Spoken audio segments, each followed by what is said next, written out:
बेटा अब बात करते हैं हम एड्रिनल ग्लैंड की। एड्रिनल ग्लैंड जो होती हैं वो आपकी किडनी के टॉप मोस्ट पार्ट पे प्रेजेंट होती है, ठीक है। इन्हीं को पढ़ते हैं एड्रिनल ग्लैंड। क्या है कि ये पेयर में प्रेजेंट है, दो हैं किडनी, तो दोनों के ऊपर कैप लाइक स्ट्रक्चर्स की फॉर्म में ये प्रेजेंट होती है, situated on upper sides of the each kidney, okay. And they are also called the suprarenals भी हम इन्हें कहते हैं। क्यों? रीनल्स जो वर्ड है वो किडनी के लिए यूज किया जाता है और किडनी के टॉप पे हैं, तो सुपररेनियल के नाम से भी हम इनको जानते हैं। बेटा बात करते हैं हम अब इनसे निकलने वाले हार्मोन्स के बारे में। अभी आपको बताया कि जो हमारी एड्रिनल ग्लैंड होती है उसके दो पार्ट होते हैं, आउटर एड्रिनल कॉर्टेक्स और इनर एड्रिनल मेडुला, ठीक है। तो बात करते हैं, क्योंकि दोनों ही क्या कर रहे हैं, अलग अलग हार्मोन्स रिलीज करते हैं। तो पहले बात करते हैं आउटर एड्रिनल कॉर्टेक्स कौन से हार्मोन्स निकालता है। तो बेटा जो आउटर एड्रिनल कॉर्टेक्स होता है वो पेल येलोइश पिंक कलर का पार्ट होता है, काफी स्मॉल इन साइज है, छोटा सा पार्ट है, लेकिन लाइफ के लिए बहुत ही एसेंशियल रोल प्ले करता है।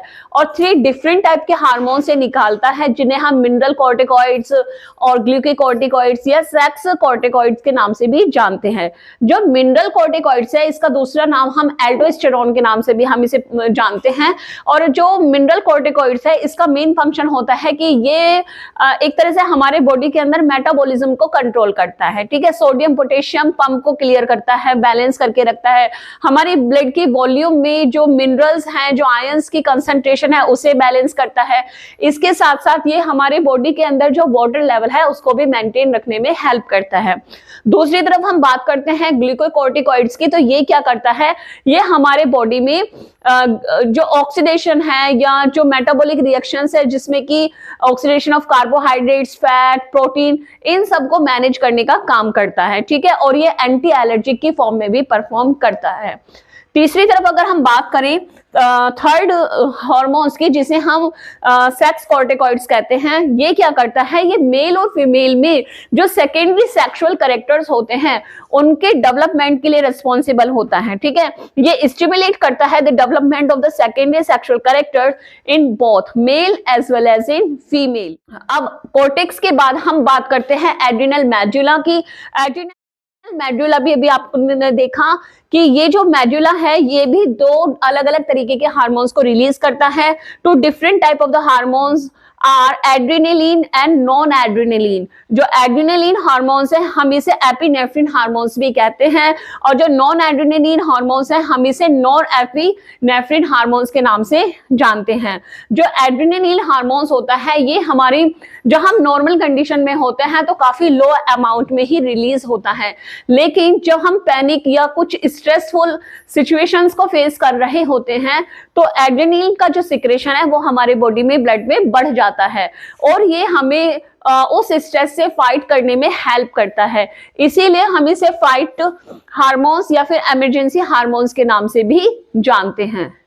बेटा बात करते हैं अब पैनक्रियाज के बारे में। जो पैनक्रियाज होता है, जो हमने टाइप्स ऑफ ग्लैंड्स पढ़े थे तो वहां पे हमने आपको पढ़ाया था exocrine glands, endocrine glands and heterocrine glands, ठीक है। हेटेरोक्राइन ग्लैंड्स कौन सी ग्लैंड्स थी, जो मिक्स्ड थी, जिसमें एक्सो और एंडो दोनों ही टिश्यू और सेल प्रेजेंट थी, ठीक है। तो पैनक्रियाज भी क्या है, एक हेटेरोक्राइन ग्लैंड का ही एग्जाम्पल है, क्योंकि इसके अंदर एक्सोक्राइन और एंडोक्राइन दोनों ही टिश्यूज अवेलेबल होते हैं। पहले बात करते हैं इसकी पोजिशन की कि यहाँ कहाँ पे प्रेजेंट होता है। तो pancreas lie below the stomach, ये स्टमक के बिल्कुल नीचे, और स्मॉल इंटेस्टाइन के ड्यूरेनम पार्ट का जो लोब होता है उसी के पास ये प्रेजेंट होती है। ये काफी इलोंगेटेड होती है, येलोइश इन कलर होती है, और नेचर जो होती है वो इसकी हेटेरोक्राइन ग्लैंड्स की तरह ये काम करती है। जो इसका एक्सोक्राइन पार्ट है, एक्सोक्राइन वो पार्ट होता है जिसमें डक्ट में सिक्रेशन होता है, ठीक है। तो एक्सोक्राइन पार्ट जो हो रहा है वो कंसिस्ट करता है इसमें लोब्स को, इसमें लोब्यूल्स प्रेजेंट होती हैं, और वो लोब्यूल्स जो होते हैं वो सिक्रेट करती हैं पैनक्रियाज से पैनक्रिएटिक जूस को, और यही पैनक्रिएटिक जूस के अंदर आपको डाइजेशन से रिलेटेड डाइजेस्टिव एंजाइम प्रेजेंट होते हैं, जो रेस्पेक्टिवली कार्बोहाइड्रेट, प्रोटीन और फैट्स का डाइजेशन करते हैं। ये एंजाइम होते हैं आपके trypsin, amylase and lipase, okay. और नेक्स्ट जो आपको बताया गया है कि जो लोब्यूल्स हैं उनके पास इनका एंडोक्राइन जो सेल्स प्रेजेंट होती हैं, सेकंड पार्ट अगर हम बात करें तो वो होती हैं इसकी इलेट्स ऑफ लैंगरहैंस, ठीक है। इलेट्स ऑफ लैंगरहैंस जो हैं ये आपको एंडोक्राइन सेल्स की तरह काम करती हैं और ये हार्मोन्स को सिक्रेट करती हैं, और जो हार्मोन्स इनसे रिलीज होते हैं पैनक्रियास से, वो पैनक्रियास के एंडोक्राइन पार्ट से, वो होते हैं बेटा आपके, पहला है इंसुलिन और दूसरा हार्मोन्स यहाँ से रिलीज हो रहा है जिसे हम कहते हैं क्या, ग्लूकेगॉन, ठीक है। तो इंसुलिन क्या करता है, insulin is secreted by the beta cells of the islets of Langerhans. Langerhans यानी जो हमारी एंडोक्राइन सेल्स है उन्हीं के लिए कहा जा रहा है। तो एंडोक्राइन सेल्स की जो में जो अल्फा और बीटा 2 टाइप्स की सेल्स यहाँ पे प्रेजेंट है, तो ये बीटा से निकलता है इंसुलिन, एंड इंसुलिन हेल्प करता है आपको कि आपके अंदर जो ब्लड है, ब्लड के अंदर जो ग्लूकोज का लेवल है उसे थोड़ा डाउन करके रखता है, ठीक है। तो ये ग्लूकोज के लेवल को आपके ब्लड में मैनेज करता है। दूसरा, अगर इसकी डिफिशियंसी हो जाती है, इंसुलिन की डिफिशियंसी हो जाती है, तो वहां पे क्या होता है कि deficiency of the insulin hormones in the body causes a disease known as the diabetes। ये क्या कह रहे हैं, डायबिटीज मिलेट्स की फॉर्म में यहाँ पे आपको एक डिसीज हो जाती है जिसमें बहुत ज्यादा क्या होता है, मतलब यूरिन बार बार होता है, और दूसरी बात इसमें थर्स्टनेस यानी बहुत ज्यादा प्यास लगने लगती है बार बार, ठीक है। और जो दूसरी तरफ अगर आप देखते हैं कि ग्लूकेगॉन हार्मोन्स जो रिलीज हो रहा है पैनक्रियास के ही एंडोक्राइन पार्ट से या सेल से, तो ये होता है आपका अल्फा सेल से रिलीज होता है, secreted by the alpha cells. ये अल्फा सेल से रिलीज होता है एंड ब्लड शुगर लेवल को ये क्या करता है, इंक्रीज करने का काम करता है, ठीक है। तो इस तरीके से जो पैनक्रियास है उससे 2 तरीके के हार्मोन्स रिलीज हुए हैं। पहला आपका इंसुलिन जो ब्लड शुगर को कम करने का काम करता है, दूसरा है ग्लूकेगॉन जो आपके ब्लड लेवल को हाई करने का काम करता है। बेटा अब बात कर लेते हैं ओवेरी के बारे में कि ओवेरी भी क्या करती है, हमारे बॉडी के अंदर जो ओवेरीज प्रेजेंट होती हैं ये भी हार्मोन्स को सिक्रेट करती हैं। तो ये भी एक एग्जांपल होता है हमारा एंडोक्राइन ग्लैंड का, ठीक है। ओवेरी के बारे में जानते हैं कि जो unlike the testis in male, a pair of ovaries lie in the abdomen in female. Abdomen क्या होता है बेटा, आपके बॉडी को जहां पे आपके लंग्स होते हैं, लंग्स, ठीक है, ये लंग्स है, लंग्स के नीचे यहाँ पे डायफ्राम प्रेजेंट होता है। तो डायफ्राम से ऊपर वाला जो पार्ट होता है वो आपकी थोरेसिक कैविटी होती है, और डायफ्राम से नीचे वाली जो पूरी बॉडी होती है ये आपकी एब्डोमेन कैविटी होती है, ठीक है। तो यहाँ पे बोला जा रहा है कि जो आपके ओवेरीज होती हैं वो आपके एब्डोमेन कैविटी में प्रेजेंट होती हैं और पेयर्स में होती हैं। 2 ओवेरीज प्रेजेंट होती है फीमेल बॉडी के अंदर, ठीक है। अब ये क्या करते हैं, ये सिक्रेट करती हैं फीमेल सेक्स हार्मोन्स को जिन्हें हम कहते हैं एस्ट्रोजन, प्रोजेस्टेरोन एंड रिलैक्सिन, ठीक है। ये 3 हार्मोन्स यहाँ से रिलीज हो रहे हैं। पहले बात कर लेते हैं एस्ट्रोजन की। एस्ट्रोजन क्या कर रहा है बेटा, एस्ट्रोजन जो होता है वो मतलब फॉलिकल्स के मैचुरेशन में हेल्प करता है, ठीक है। जो मैच्योर फॉलिकल है, मैच्योर फॉलिकल के रैप्चर हो जाती है मेम्ब्रेन्स, और ओव्यूल जो होता है वो ग्रेफिन फॉलिकल से कहा जाता है बाहर आ जाता है, जिससे रिलीजिंग ऑफ वो ओवम को हम क्या कहते हैं, ओव्यूलेशन कहते हैं, ठीक है। तो ये सिर्फ और सिर्फ पॉसिबल हो पाता है एस्ट्रोजन की सिक्रेशन से ही, ठीक है। तो it secreted by the specific sales of the Graafian follicles. ये ग्रेफियन फॉलिकल के ही कुछ सेल्स होते हैं जिनसे सिक्रेट होता है। And is the following functions, ये क्या क्या करता है, it stimulate the formations of ovum means oogenesis in the ovary. Formation means जो मैच्योर ग्रेफिन फॉलिकल्स है उनसे ओव्यूलेशन में ये हेल्प करता है।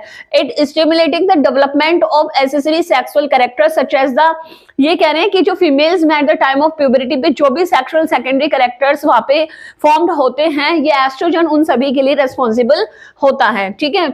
बात करते हैं प्रोजेस्टेरोन की। प्रोजेस्टेरोन क्या होता है बेटा, जो ग्रेफियन मतलब मैच्योर ग्रेफियन फॉलिकल्स होती हैं, ठीक है, उनसे क्या होता है, ये ओवम है, ओवम इनके जो ये मेम्ब्रेन है, मेम्ब्रेन के रैप्चर होने से ओवम बाहर आ जाता है, और ये बचा हुआ जो पार्ट यहाँ पे रह जाता है इसको हम क्या कहते हैं, कार्पस ल्यूटियम कहते हैं, ठीक है।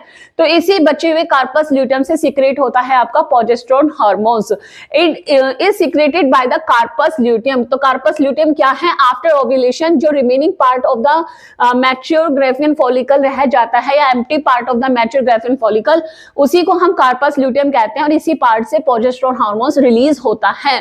The latter is formed by the rupturing of mature graphene follicles during the ovulation, and progesterones play a following character. First is maintain the pregnancy by suspending ovulation, क्योंकि प्रोजेस्टेरोन के release होने से ovulation नहीं होता है, तो ये क्या करता है, ये मेंटेन करता है maintenance of pregnancy by spending ovulation. जो ओव्यूलेशन होना है उसको सस्पेंड करके प्रेगनेंसी को मेंटेन करने में हेल्प करता है। And it stimulate the thickening of the uterine epithelium. Epithelium means uterine, जो यूटेराइन वॉल्स होती हैं, यूटेराइन वॉल की थिकनिंग को इंक्रीज करता है। ठीक है, किसकी वजह से इंक्रीज होती है, यूट्रस की जो वॉल होती है ये क्या करते हैं, एपिथेलियल लेयर काफी थिक हो जाती है with the help of progesterone. ठीक है, and change in the uterus during menstrual cycle. ये क्या कर रहे हैं, चेंजेस आते हैं during the menstrual cycle. Menstrual cycle में प्रोजेस्टेरोन की वजह से ही, मतलब ये जो यूट्रस की वॉल्स हैं इनकी थिकनिंग और को कम या ज्यादा करने में प्रोजेस्टेरोन जो होता है वो रोल प्ले करता है। थर्ड नंबर पे बात करते हैं रिलैक्सिन हार्मोन्स की। तो ये क्या है कि it produced by the corpus luteum at the end of the gestation period. Gestation period जब खत्म होने वाला, गैस्ट्रेशन पीरियड क्या है, जो 9 मंथ टाइम होता है जिस समय पे एम्ब्रियोनिक डेवलपमेंट का जो फुल टाइम होता है उसी को हम गैस्ट्रेशन पीरियड कहते हैं। तो गैस्ट्रेशन पीरियड के एंड टाइम पर कार्पस ल्यूटियम से क्या होता है, ये रिलैक्सिन हार्मोन्स रिलीज होता है and it help to easy birth of the young one. ये बच्चे के जन्म को आसान बनाने के लिए हेल्प करता है रिलैक्सिन हार्मोन्स। बेटा बात कर लेते हैं टेस्टिस के बारे में, क्योंकि जो टेस्टिस है वो भी क्या है, एक एंडोक्राइन ग्लैंड की ही फॉर्म में काम करती है। तो टेस्टिस क्या है, in males a pair of testes are extra abdominal in position and located in scrotum। ठीक है, ये मैंने आपको बताया था कि जो बॉडी होती है, बॉडी में लंग्स यहाँ पे इस तरह से लंग्स प्रेजेंट है, लंग्स के नीचे यहाँ पे डायफ्राम प्रेजेंट होता है। डायफ्राम से ऊपर वाला जो पार्ट होता है इसको हम थोरेसिक कैविटी कहते हैं और डायफ्राम के नीचे का जो पार्ट होता है पूरा, इसको हम कहते हैं एब्डोमेन कैविटी। ठीक है, एब्डोमेन कैविटी। ठीक है, तो आपके ये क्या कह रहे हैं कि मेल बॉडी के अंदर जो टेस्टिस प्रेजेंट होती हैं वो outside the abdomen cavity present होती है। ठीक है, और पोजीशन जो होती है इनकी लोकेटेड इन द सैक्रोटम। जो टेस्टिस होती हैं वो एक बैग, एक पाउच लाइक स्ट्रक्चर में क्लोज होती हैं, इसी पाउच को हम स्क्रोटम या सैक्रोटम कहते हैं। ठीक है, टेस्टिस सीक्रेट अ मेल सेक्स हार्मोन। ये जो टेस्टिस है ये क्या करती हैं, ये एक मेल सेक्स हार्मोन्स को रिलीज करती हैं जिसका नाम होता है टेस्टोस्टेरोन। ओके, अब ये देखते हैं कि काम ये टेस्टोस्टेरोन कैसे रिलीज हुआ और इसके क्या क्या फंक्शंस होते हैं। बेटा जो टेस्टिस होती हैं, टेस्टिस के अंदर एक स्पेशल टाइप ऑफ सेल्स होती हैं जिन्हें हम इंटरस्टिशियल सेल्स या फिर हम इन्हें लेडिंग सेल्स कहते हैं। ठीक है, are present in the connective tissues. ये कनेक्टिव टिश्यू में प्रेजेंट है between the sperm producing seminiferous tubules. जो टेस्टिस है, टेस्टिस के अंदर सेमिनिफेरस ट्यूब्यूल्स होती हैं और इन्हीं सेमिनिफेरस ट्यूब्यूल्स का फंक्शन होता है स्पर्मेटोजेनेसिस करना, मींस मेल गैमेट स्पर्म के फॉर्मेशन का काम इनका होता है। उन्हीं के साथ में बाहर की साइड में इंटरस्टिशियल सेल्स जिन्हें हम लेडिंग सेल्स भी कहते हैं वो प्रेजेंट होती हैं। ठीक है, अब होता क्या है, इन्हीं लेडिंग सेल्स से पहले क्या होता है, टेस्टोस्टेरोन हार्मोन सीक्रेट होता है। क्यों हुआ, क्योंकि जो पिट्यूटरी ग्लैंड थी, तो पिट्यूटरी ग्लैंड ने क्या किया, LH hormones, GnRH, gonadotropin hormones को रिलीज किया। ठीक है, पहले तो हाइपोथैलेमस आपके ब्रेन में था, तो हाइपोथैलेमस ने जीएनआरएच रिलीजिंग हार्मोन्स को रिलीज किया, वो गया पिट्यूटरी के पास। पिट्यूटरी ने क्या किया, एलएच को सिक्रेट करने वाले हार्मोन्स को रिलीज किया, एलएच यानी यहाँ पे ल्यूटिनाइजिंग हार्मोन्स एलएच को सिक्रेट किया। अब ये एलएच हार्मोन्स जो था वो ब्लड स्ट्रीम्स के थ्रू कहाँ पहुंच गया, टेस्टिस के पास गया। टेस्टिस में जाने के बाद वो लेडिंग सेल्स के कॉन्टेक्ट में आया। लेडिंग सेल्स के कॉन्टेक्ट में आने के बाद लेडिंग सेल्स ने क्या किया, टेस्टोस्टेरोन हार्मोन्स को रिलीज किया। ठीक है, और टेस्टोस्टेरोन हार्मोन्स ही जो होता है वो एक तरीके से स्पर्मेटोजेनेसिस के लिए रेस्पॉन्सिबल होता है। अब डिटेल में देखते हैं कि टेस्टोस्टेरोन क्या क्या फंक्शंस या रोल प्ले करता है इन अ मेल बॉडी। टेस्टोस्टेरोन जो है बच्चों वो सर्व करता है फॉलोइंग फंक्शंस, जैसे कि it stimulate the growth and the development of the male accessory glands like prostate gland and penis. Means male reproductive system के अंदर जो प्रोस्टेट ग्लैंड है या पेनिस है, इसके डेवलपमेंट, इसकी ग्रोथ के लिए टेस्टोस्टेरोन हार्मोन्स ही रेस्पॉन्सिबल होता है। सेकेंड, आप देखेंगे कि जितने भी secondary sexual characteristics at the time of the puberty male body में आपको दिखाई देते हैं, उन सब के लिए भी टेस्टोस्टेरोन ही रेस्पॉन्सिबल होता है। थर्ड वन कि it stimulate the formation of sperm, means जो स्पर्म्स का फॉर्मेशन हो रहा है एज अ मेल गैमेट, इसके स्टिमुलेट करने का जो काम होता है वो भी कौन करता है? टेस्टोस्टेरोन हार्मोन्स ही करता है। तो इस तरह से आपने देखा कि पिट्यूटरी से LH हार्मोन्स निकला। LH हार्मोन्स ने मींस ल्यूटेनाइजिंग हार्मोन्स, जिसने टेस्टिस तक पहुंचा। टेस्टिस में लीडिंग सेल्स के कांटेक्ट में आ गए। लीडिंग सेल्स को उन्होंने स्टिमुलेट किया कि वो टेस्टोस्टेरोन रिलीज करें, और यही टेस्टोस्टेरोन फिर आपकी secondary sexual characters in a male body के लिए रिस्पॉन्सिबल होता है, जिसकी वजह से स्पर्मेटोजेनेसिस भी कॉज होती है। बेटा बात करते हैं पीनियल ग्लैंड के बारे में। पीनियल क्या है? ये एक छोटी सी ग्लैंड है जो हमारे ब्रेन में प्रेजेंट होती है। ब्रेन के सेरिब्रल हेमिस्फीयर्स के नीचे की साइड में एक छोटी सी ग्लैंड प्रेजेंट होती है, और इसी को हम पीनियल ग्लैंड, इससे सिर्फ एक ही हार्मोन निकलता है जिससे हम कहते हैं क्या? मेलेटोनिन। ये मेलेटोनिन हार्मोन्स को सिक्रेट करती है। बेटा मेलेटोनिन हार्मोन्स क्या करता है? ये एक तरीके से स्लीपिंग हार्मोन्स भी है, जो नाइट टाइम पे हमें गुड स्लीपिंग के लिए रिस्पॉन्सिबल होता है, और दिन के समय पे ये हमें एनर्जेटिक बनाता है, ठीक है। और इसी मेलेटोनिन की वजह से हम इस ग्लैंड को बायोलॉजिकल क्लॉक के नाम से भी जानते हैं। तो पीनियल ग्लैंड क्या है? It is a very small reddish grey vascular solid body है जो लाइंग होती है between the two cerebral hemisphere of the brain, and ये सिक्रेट करती है एक हार्मोन्स को जिसको हम कहते हैं क्या? Melatonin. It regulates the working of gonads and biological clock के फॉर्म में हम इसको जानते हैं, ठीक है। नेक्स्ट और लास्ट वन है हमारे पास थाइमस ग्लैंड। थाइमस क्या है? एक तरह से लोबुलर स्ट्रक्चर होती है। तो it is situated in the upper chest near the front side of the heart. ये हमारे थ्रोट के नीचे इस तरह से ये जहाँ पे हमारा हार्ट होता है, हार्ट की साइड में यहाँ पे ये नेक पार्ट में प्रेजेंट होती है इधर, ठीक है। तो ये कह रहे हैं कि it is situated in the upper chest, chest के अपर पार्ट में, और near the front side of the heart, heart के फ्रंट साइड के पास ये प्रेजेंट होती है। Thymus is soft pinkish by lobbed. क्यों? क्योंकि इसमें दो लॉब्ड होती है, ठीक है। तो ये कैसी होती है? बाई लॉब्ड स्ट्रक्चर होती है। तो ये पिंकिश होती है, सॉफ्ट होती है, एंड बाई लॉब्ड स्ट्रक्चर्स हैं, and is prominent gland in the young child. कैसी होती है बच्चों में? ये प्रोमिनेंट फॉर्म में दिखाई देती है, लेकिन मतलब काफी कंपैरेटिवली बिग इन साइज होती है, and however is gradually atrophies in the adult. Means बच्चों की एज में, यानी जब बच्चे होते हैं उनमें जो थाइमस ग्लैंड है वो काफी कंपैरेटिवली लार्ज इन साइज होती है, और जैसे जैसे एडल्ट फॉर्म्ड होते हैं, कन्वर्ट होता है, एज बढ़ती है, तो उसमें क्या होता है कि जो आपकी थाइमस ग्लैंड है वो श्रिंक हो जाती है और स्मॉल इन साइज हो जाती है। थाइमस ग्लैंड का जो मेन फंक्शन होता है वो सिक्रेट करती है क्या? थाइमोसिन हार्मोन्स को। थाइमोसिन हार्मोन्स जो होता है ये सिक्रेट होता है आपके थाइमस ग्लैंड से, और ये रेस्पॉन्सिबल होता है which stimulate the development and differentiated of lymphocytes, T lymphocytes basically. तो एक तरह से देखा जाए तो लिम्फोसाइट सेल्स वो होती है जो हमारी इम्यूनिटी के लिए रिस्पॉन्सिबल होती है। इम्यूनिटी को रिस्पॉन्स करने के लिए जो लिम्फोसाइट्स फॉर्म्ड होती हैं उसके लिए रिस्पॉन्सिबल है आपका थाइमोसिन हार्मोन्स, और ये थाइमोसिन हार्मोन्स जो होता है वो आपकी थाइमस ग्लैंड से रिलीज होता है, ठीक है। तो इसीलिए हम इनको टी लिम्फोसाइट्स भी कहते हैं। तो टी लिम्फोसाइट्स फॉर्मेशन के लिए आपका थाइमस ग्लैंड होती है वो सिक्रेट करती है थाइमोसिन हार्मोन्स को। और जैसे जैसे यहाँ पे आपने देखा है कि जो बच्चे होते हैं, बच्चों में जो थाइमस ग्लैंड होती है वो बिग इन साइज होती है, तो वहां पे लिम्फोसाइट सेल्स का फॉर्मेशन ज्यादा होता है। क्यों?